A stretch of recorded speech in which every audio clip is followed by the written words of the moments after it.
Depuis le début de cette guerre, l'Ukraine cherche constamment des solutions innovantes pour contrer les menaces aériennes russes. Et voilà qu'elle vient de déployer quelque chose d'extraordinaire, quelque chose que même le Pentagone n'a pas encore produit, quelque chose face à quoi la Russie est complètement désarmée. Une plateforme de lancement de drones intercepteurs aériens.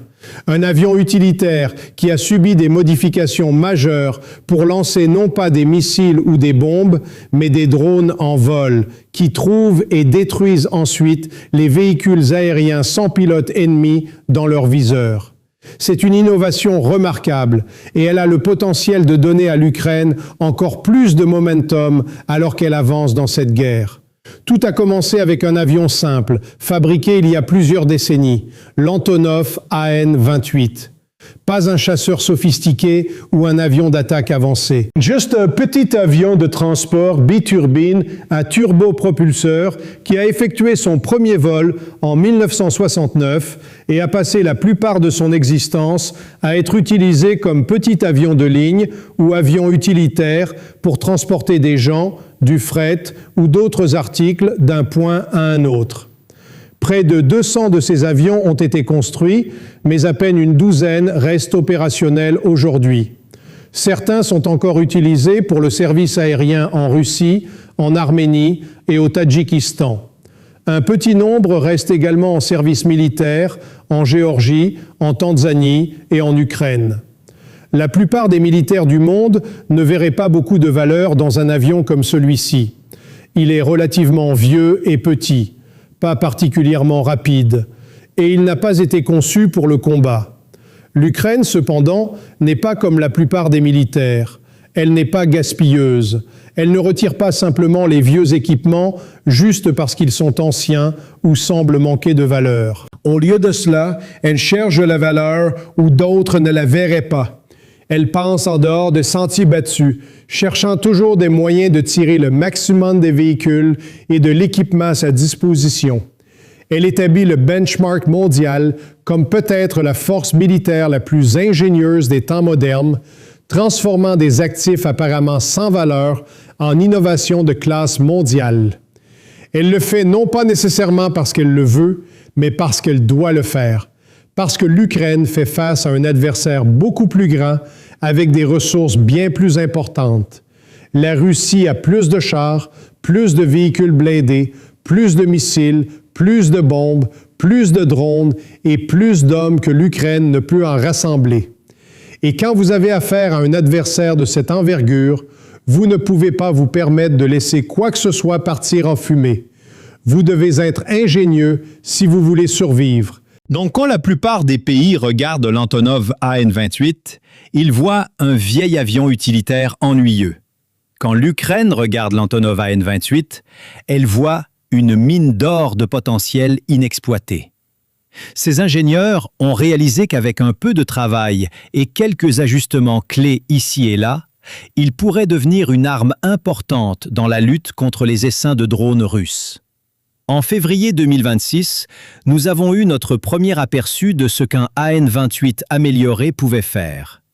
Des images ont émergé de la chaîne de télévision française TF1, montrant l'un de ces avions en sortie de combat nocturne active.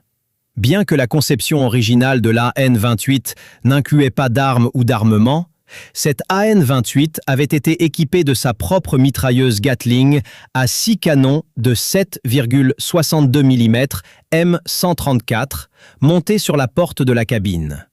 Cette mitrailleuse, capable de tirer entre 3000 et 6000 coups par minute, ou entre 50 et 100 par seconde, a un antécédent éprouvé dans les applications aériennes. Elle est venue en standard sur l'AC-47 Spooky, par exemple, ainsi que sur divers canons de flanc, mais était historiquement utilisée pour frapper des cibles au sol. Dans l'AN-28, cependant, l'Ukraine avait un type de cible différent en tête, les drones russes, et il s'avère que c'est étonnamment efficace. Le footage diffusé à la télévision française montrait que sous le cockpit de l'AN-28 se trouvaient 115 silhouettes peintes de drones d'attaque unidirectionnels de type Shahed ou Gérant, chacune représentant une victoire confirmée. 2 des silhouettes étaient peintes en jaune. ce qui pourrait signifier un nombre plus élevé d'abattages. Et le reportage a révélé que l'AN-28 et son équipage de 4 personnes avaient éliminé près de 150 drones au total au moment du tournage. Le rapport est également entré dans les détails sur la façon dont l'avion fonctionne réellement. Il a expliqué que l'équipage de l'AN-28 est presque toujours en contact avec des équipes au sol de contrôleurs du trafic aérien qui guident l'avion vers des zones où des drones russes ont été repérés. Chaque membre de l'équipage a son propre rôle à jouer pour trouver et éliminer ces drones. Il y a l'opérateur caméra, par exemple, qui s'assoit devant un écran infrarouge, regardant un flux direct d'une caméra montée à l'extérieur de l'avion, scrutant les cieux environnants pour tout signe de vie. Outre le pilote, l'avion a aussi un tireur, équipé de lunettes de vision nocturne et chargé de diriger et de tirer la mitrailleuse sur les drones de la région. Le rôle exact du 4e et dernier membre de l'équipage n'a pas été détaillé, mais il pourrait être chargé de diverses tâches, comme dégager les blocages de la mitrailleuse, la recharger ou soutenir les autres membres de l'équipage. Peut-être que la chose la plus impressionnante à propos de l'équipage est que ce ne sont pas des membres de longue date de l'armée avec des années d'expérience de combat derrière eux, mais des volontaires civils qui ont choisi de prendre les airs et de risquer leur vie pour défendre leur patrie. Chaque décollage pourrait être le dernier, parce que l'AN-28 n'a pas été conçu pour la guerre, et surtout pas pour la guerre du 21e siècle, avec ses missiles hypersoniques et ses UAV kamikazes capables d'éliminer de petits avions comme celui-ci en un clin d'œil. Il suffirait d'un seul missile de croisière russe ou d'une frappe de drone au bon endroit pour envoyer cet avion en spirale. Et la Russie augmente les enjeux tout le temps. Au début de 2026, par exemple, des rapports ont émergé selon lesquels les troupes du Kremlin équipaient leurs drones de nouveaux armements, y compris des systèmes de défense aérienne portables et des missiles RR-R60, les rendant encore plus meurtriers qu'avant. Les dernières vagues de drones sont également équipées de systèmes d'autoprotection, augmentant leur survivabilité en vol. Mais la Russie n'est pas la seule à faire des améliorations. L'Ukraine aussi améliore son équipement. L'ajout d'une mitrailleuse n'était que le début. Maintenant, l'AN-28 a été transformée en plateforme d'intercepteur de drones. Cela a été révélé dans une vidéo partagée en avril 2026 par le pilote ukrainien et volontaire Timur Fatkulin, qui a l'habitude de montrer certaines des innovations aériennes les plus extraordinaires de l'Ukraine. La vidéo révèle que l'AN-28 a été équipée d'une série de points d'accrochage sous aile sur lesquels 2 types différents de drones intercepteurs ont été montés, le Skyfall P1 Sun et le Merops AS-3 Surveyor. Le P1 Sun est l'un des drones intercepteurs les plus couramment utilisés et les plus efficaces de l'arsenal ukrainien. Façonné presque comme une balle, avec une cellule modulaire imprimée en 3D, il peut atteindre des vitesses de croisière maximales d'environ 300 km/h, mais est capable de voyager beaucoup plus vite si nécessaire, avec une vitesse maximale d'environ 450 km/h. C'est plus que suffisamment rapide pour que cet intercepteur rattrape et élimine presque n'importe quel UAV que la Russie peut déployer. De plus, le P1 Sun est extraordinairement bon marché à fabriquer. Chaque unité coûte environ 1 000 $ et elles sont utilisées pour éliminer les drones russes valant 20 000, 30 000 ou même 50 000 $ chacun. Skyfall dit qu'elle peut produire jusqu'à 50 000 de ces intercepteurs chaque mois, ce qui serait un énorme avantage pour les capacités défensives de l'Ukraine à l'avenir, surtout avec de nouvelles plateformes innovantes pour les lancer, comme l'AN-28 lui-même. L'autre drone vu sur l'avion était le Merops AS-3 Surveyor. Comme le P1 Sun, l'AS-3 est un autre petit drone raisonnablement peu coûteux, conçu pour chercher et détruire d'autres UAV en l'air, les éliminant avant qu'ils n'aient la chance de se rapprocher de leur cible. Cependant, tandis que le P-1 Sun est l'une des options les plus compactes et rentables, visant à éliminer certains des drones russes plus petits et moins chers. L'AS-3 a été créé avec des cibles légèrement plus difficiles à l'esprit.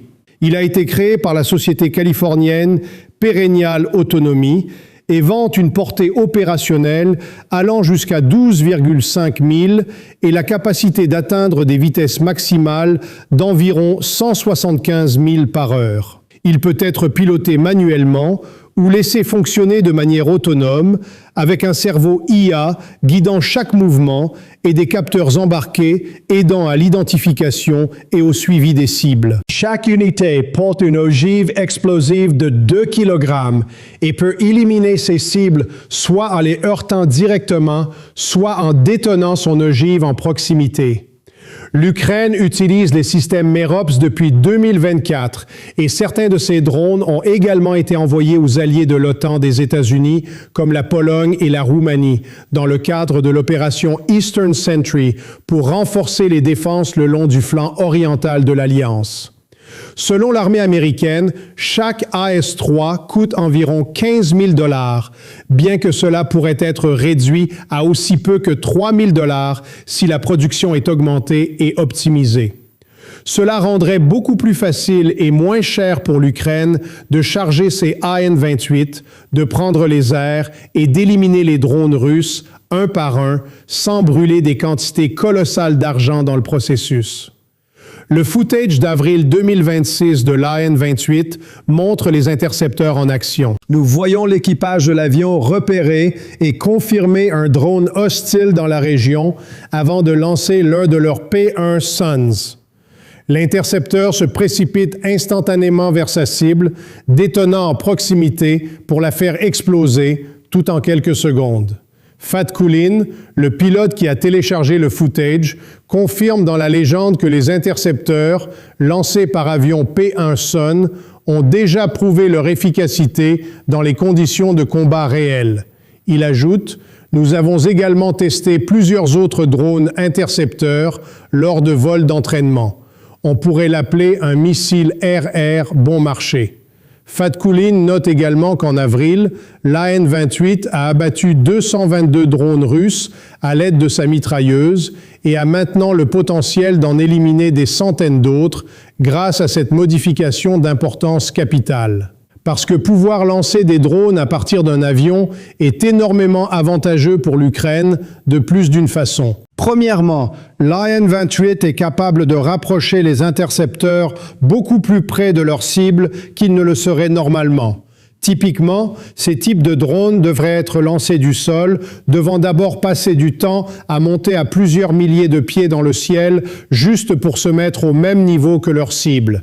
Et quand vous essayez d'intercepter des UAV relativement petits, se déplaçant à des centaines de kilomètres par heure, le temps est essentiel. Chaque seconde compte, donc plus vous pouvez économiser de temps, plus vos intercepteurs seront efficaces. C'est pourquoi les lancements aériens sont importants.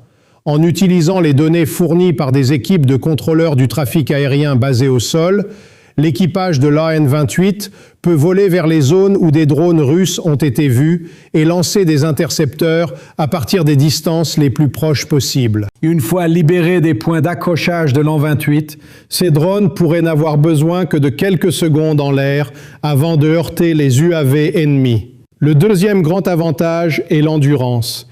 Les drones intercepteurs sont souvent rapides, bon marché et efficaces pour causer des dégâts à tout ce qui se trouve sur leur chemin. Mais ils ne sont pas excellents en matière d'endurance. Beaucoup ne peuvent rester en l'air que quelques minutes, parcourant de courtes distances avant de manquer d'énergie. Cela signifie qu'il n'est pas possible pour l'Ukraine de simplement lancer ses intercepteurs et de les laisser flotter en l'air, planant sur place pendant des minutes ou des heures, attendant et regardant tout UAV ennemi entrer dans la région, et seulement ensuite se déplacer pour tuer quand le moment est venu. Ils ne peuvent les lancer que lorsqu'ils sont sûrs que l'ennemi opère dans la région. Et dès que chaque drone décolle, un compte à rebours s'écoule rapidement, donnant à l'intercepteur seulement un court laps de temps pour trouver, verrouiller et rattraper sa cible. L'AN-28 est une perspective complètement différente.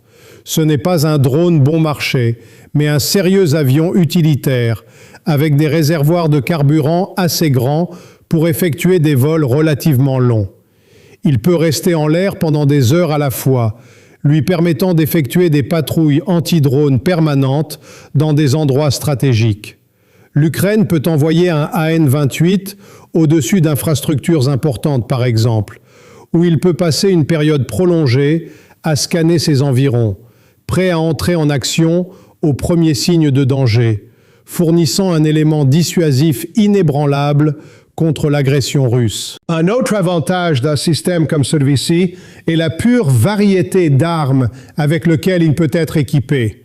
Même si l'AN-28 n'a jamais été conçu pour le combat au départ, l'Ukraine a apporté les modifications nécessaires pour le transformer en plateforme d'intercepteur de drones aéroportés, avec plusieurs points d'accrochage qui pourraient être utilisés pour transporter différents types de drones, de canons et possiblement même des fusées, ce qui permettrait aux forces de Kiev de contrecarrer plus efficacement une plus large gamme de menaces ennemies.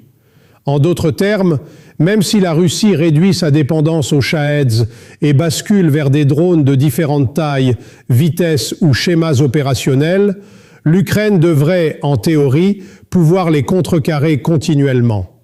L'AN-28 a également un avantage distinct par rapport à d'autres avions qui le rend parfaitement adapté à ce type de mission. Sa capacité de décollage et d'atterrissage court. Cela signifie essentiellement qu'il peut fonctionner sur des pistes très courtes, des pistes d'atterrissage non préparées ou d'autres petits espaces, nécessitant beaucoup moins de distance pour décoller et atterrir que d'autres types d'avions conventionnels. Cela compte parce que quand l'Ukraine fait face à des menaces de drones russes partout sur tout son territoire, elle n'a pas toujours le luxe de pouvoir utiliser de vastes aéroports et aérodromes avec de longues pistes. Au lieu de cela, elle doit régulièrement tirer le maximum de simples et courts espaces de décollage et des pistes d'atterrissage improvisées. Et elle a besoin d'avions qui peuvent fonctionner avec ces types de contraintes. Heureusement, l'AN-28 peut le faire et il est prêt à devenir un actif encore plus précieux pour l'Ukraine dans les mois à venir, car les usines de production russes commencent à produire des drones en quantité de plus en plus importante. Elles ont déjà atteint des taux d'environ 5000 drones Shahed ou Guerrand chaque mois, avec des plans pour presque tripler ce nombre. L'Ukraine ne peut pas compter sur des mesures conventionnelles pour contrecarrer les drones en telle quantité. Il n'y a aucune logique à tirer des missiles de défense aérienne d'1 million de dollars pour éliminer des drones qui coûtent 50 000 $ ou moins à fabriquer et peuvent être produits en masse avec une telle facilité. Au lieu de cela, les défenseurs de Kiev ont dû trouver des méthodes alternatives pour combattre la menace des UAV. C'est grâce à cela qu'ils ont pu développer l'un des réseaux de défense aérienne les plus puissants, intégrés et en couche sur Terre, composé non seulement des radars et batteries de missiles de défense aérienne habituels, mais d'une grande variété d'options moins chères et plus efficaces, comme les unités mobiles au sol, les tourelles alimentées par IA, les armes à énergie directe et bien sûr, les drones intercepteurs aussi. En effet, l'importance des intercepteurs augmente chaque jour, car ils s'avèrent être peut-être le choix le plus rentable pour annuler les drones de Moscou. Ils pourraient ne pas avoir les énormes ogives ou les systèmes de guidage de précision des missiles de défense aérienne de classe mondiale, mais ils n'en ont pas besoin. Finalement, leur seul et unique but est d'éliminer d'autres UAV, et ils s'en sont remarquablement bien acquittés jusqu'à présent. De plus, ils ne sont pas seulement considérablement moins chers que les défenses aériennes conventionnelles, mais plus faciles à fabriquer et à déployer en grand nombre, ce qui leur permet de couvrir des zones plus larges. Cela, à son tour, permet à l'Ukraine de garder ses missiles plus chers et haut de gamme en réserve et de les utiliser uniquement quand le besoin s'en fait sentir, pour frapper en retour les missiles ou les avions ennemis, par exemple. Compte tenu de tout cela, il n'est guère surprenant que Kiev mette beaucoup d'accent sur l'expansion et la diversification de sa flotte de drones intercepteurs, déployant une gamme de plus en plus variée de modèles, chacun avec ses propres spécifications techniques et capacités. Grâce à des innovations comme l'AN-28, l'Ukraine mélange également les façons dont elle utilise ses drones, ne les déployant plus exclusivement à partir d'emplacements terrestres, mais aussi en l'air. Et il est facile d'imaginer comment l'armée du pays pourrait pousser ce concept plus loin. Elle utilise déjà des drones de type vaisseau-mère, qui sont des drones plus grands, capables de transporter et de déployer des plus petits dans l'espace aérien contesté, et pourrait théoriquement modifier d'autres avions, comme les hélicoptères de transport et les avions d'entraînement Yakovlev Yak-52, pour également transporter et lancer des P-1 Suns et des Merops AS-3 à l'avenir. Les avions légers et les hélicoptères sont déjà signalés comme responsables d'abattre jusqu'à 12% de tous les drones russes. S'ils étaient améliorés avec leur propre mini-essaim d'intercepteurs, ce chiffre commencerait inévitablement à augmenter. Il reste à voir jusqu'où l'Ukraine pousse cette idée. Mais l'AN-28 est une preuve claire que cela fonctionne. Ce qui semblait autrefois être un vieil avion banal et complètement inoffensif a été transformé en plateforme de lancement de drones destructrices, un autre nœud puissant du réseau de défense aérienne de plus en plus complexe, gardant les cieux, les civils et les infrastructures de l'Ukraine. Une autre preuve de la capacité extraordinaire du pays à voir ce que les autres ne peuvent pas, à faire ce que les autres ne penseraient même pas, et à innover de manière surprenante mais percutante, gagnant ses petits mais vitaux avantages sur son adversaire.